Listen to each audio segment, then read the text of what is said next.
Coucou les tarophiles! Comment allez-vous? On est déjà rendu au week-end! C'est les influences du week-end du 6 mai. Qu'est-ce que vous en pensez de commencer avec les belles vibes du carillon? Hein? Quelle douceur à nos oreilles, à notre cœur! Donc j'espère que vous allez toutes et tous très bien.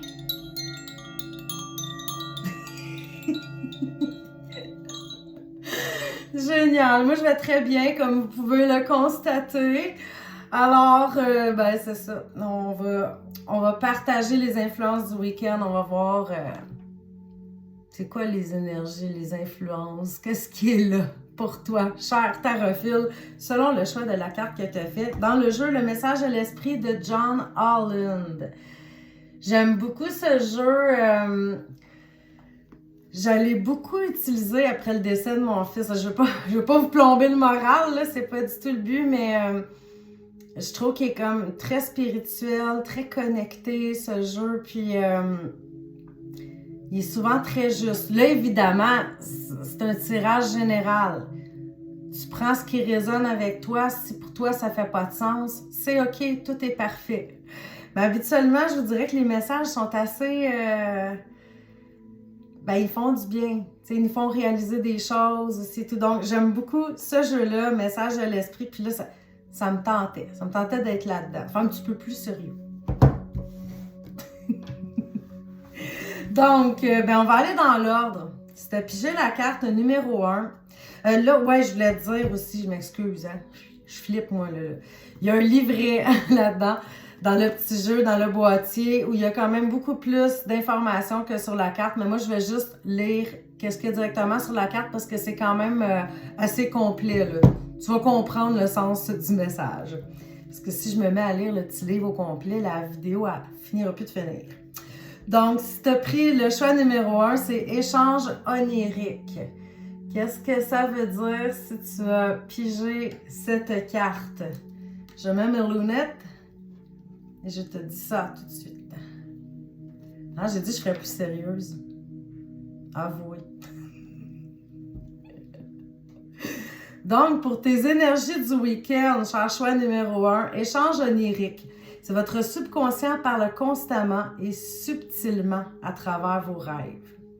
Ce n'est que des nombreuses façons que votre âme et ceux qui habitent le monde de l'esprit peuvent utiliser pour communiquer avec vous au moyen de signes, de symboles, de messages et bien plus encore. Donc, soyez à l'écoute ce week-end de vos rêves, peut-être des petits signes aussi qu'il peut y avoir autour de vous, là, s'il y a quelqu'un de votre entourage qui est de l'autre côté du voile puis que vous aimeriez en savoir un petit peu plus. Donc, je trouvais ça beau, là. Tu sais, peut-être avoir un petit livret, un petit cahier à côté de votre lit, là, que c'est assez facile le matin de vous réveiller puis d'avoir encore le rêve en tête puis de pouvoir écrire ce que vous avez rêvé pour pas l'oublier puis peut-être l'analyser un petit peu plus après puis y réfléchir. Donc, ça pourrait faire partie de quelque chose que vous pourriez faire ce week-end. Les choix numéro 2, c'était un petit peu plus rock'n'roll, mais moi, je me suis reconnue vraiment là-dedans. C'est la carte d'auto-sabotage. Mais qui ne s'est jamais auto-saboté, hein? Quand on apprend à s'enlever de son propre chemin, il n'y a plus rien pour nous arrêter. Le plus souvent, ce n'est pas les autres qui nous empêchent d'atteindre nos véritables buts. C'est cette voix intérieure qui fait dérailler ses plans soigneusement orchestrés. Moi, j'adore la première phrase, quand on apprend à s'enlever de son propre chemin. Mais c'est ça, souvent, c'est pas les autres hein, qui nous... Ben oui, ça arrive, mais c'est souvent de nous-mêmes que ça part, là, tu sais. Juste des fois, des petites phrases, tu sais, quand il nous arrive quelque chose de bien, puis on se dit « Ah, c'est trop beau pour être vrai ». C'est comme si on ne l'accepte pas, c'est comme si on le sabote déjà. Donc, peut-être faire attention à ça ce week-end, cher tarophile, si tu as tendance à t'auto-saboter. De porter une petite attention plus particulière à ça ce week-end. Et le choix number 3, c'est recevez. Recevez tout simplement.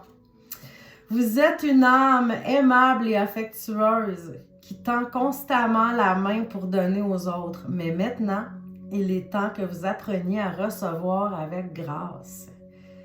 Tout comme avec le flux et le reflux des marées, L'art de donner et de recevoir est l'ordre et le droit naturel de l'univers. Moi, on m'avait déjà dit que notre tendance à recevoir, à accepter de recevoir est étroitement reliée à notre amour de soi. Quand on n'est pas capable de recevoir, c'est comme si on se disait « je ne le mérite pas ». Donc, apprenez à recevoir. C'est beau donner. On aime ça donner, mais justement, les autres aussi aiment ça donner. Donc, on va apprendre à recevoir. Donc, ce week-end, que vous rêviez, que vous travaillez sur votre auto-sabotage, que vous receviez. Je vous souhaite un magnifique, merveilleux, lumineux week-end. On se revoit lundi pour les énergies de la semaine. Ciao, ciao!